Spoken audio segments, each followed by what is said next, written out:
क्या लिखा है, if the angles of the triangle are in the ratio of 4:1 then the ratio of the longest sides to the perimeter. ठीक है, आपने अगर याद होगा तो हमने लॉन्गेस्ट साइड निकाला था, बट यहाँ पे पेरीमीटर और लॉन्गेस्ट साइड का रेशियो निकालना है। पहले हम काम कर लेते हैं जरा सा। तो यहाँ पे एंगल क्या होगा बेटा, 4x x and x, because ratio दिया है ना हमें, यहाँ पे क्या दिया है बच्चों, रेशियो दिया है। सो रेशियो देने की वजह से हमारा यहाँ पे एंगल क्या हो जाएगा, 4x x and x, right. अब इसको हम सॉल्व करेंगे तो बोलो क्या हो जाएगा, 4x plus x is equal to 180, 4 + 1 + 1 6x is equal to 180। यहाँ पे हमारे पास 6 3 30, तो x की वैल्यू हो जाएगी 30 एंड 4 इंटू एक्स की वैल्यू हो जाएगी बच्चों 4 3 120। चलेगा ना?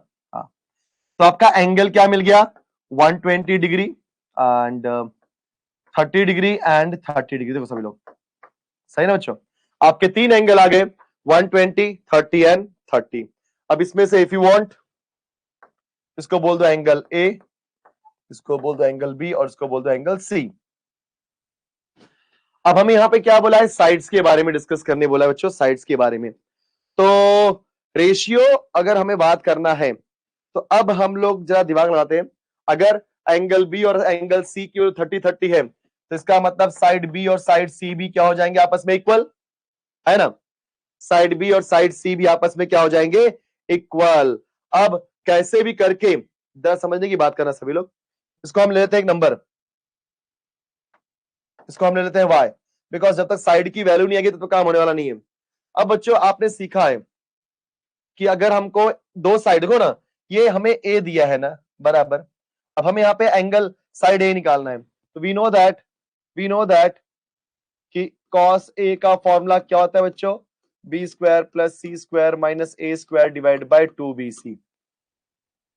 ठीक है, यस, ये हो जाएगा आपका सिंपल सा फंड होता है बच्चों, ये आपका हो जाएगा cos a मतलब 120 degree is equal to b square मतलब y का स्क्वायर प्लस y का square minus a square divide by 2 times of y का square, because y into y square. cos 120 कितना होगा बोलो, यस, cos 120 क्या होगा बच्चों, चेक कर लो सभी लोग, cos 120, तो cos 120 की अगर हम बात करेंगे इसको हम लिख सकते हैं cos of 180 minus 60 degree, this is 2 times of y square minus a square divided by 2 times of y square। तो 180 है तो cos का cos एंगल 60 डिग्री हो जाएगा, ठीक है ना। एंड सेकंड क्वाड्रेंट में पॉजिटिव होता, सॉरी सेकंड क्वाड्रेंट जाएगा हमारा, है कि नहीं। जब हमारा सेकंड क्वाड्रेंट आएगा तो हमारी वैल्यू क्या हो जाएगी सर, ऑब्वियस सी बात है नेगेटिव, ठीक है। तो ये हो जाएगा हमारा cos 60 होता है 1/2 is equal to 2 times of y square minus a square divide by 2y square. ठीक है, कुछ गलती तो नहीं हो रही, चेक कर लेते एक बार।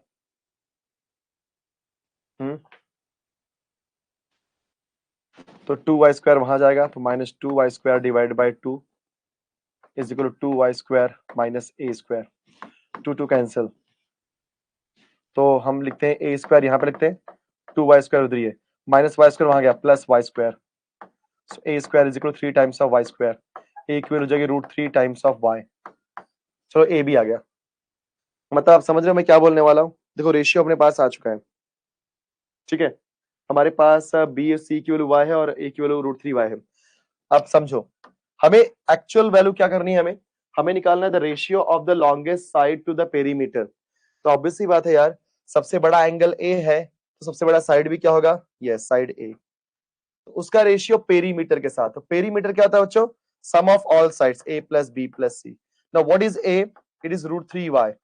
व्हाट इज abc, a की वैल्यू है √3y, b है y और c है y, so √3y divide by y common ले लो इसमें से, तो √3 plus 2 into y, because √3y y का होता है 2y, तो y कॉमन लिया √3 प्लस 2y बाहर, ये कैंसिल हो जाएगा, तो √3 डिवाइड बाय √3 प्लस 2 है क्या ऐसा आंसर, √3, हाँ है ना, b is the correct answer बच्चों, b is the correct answer.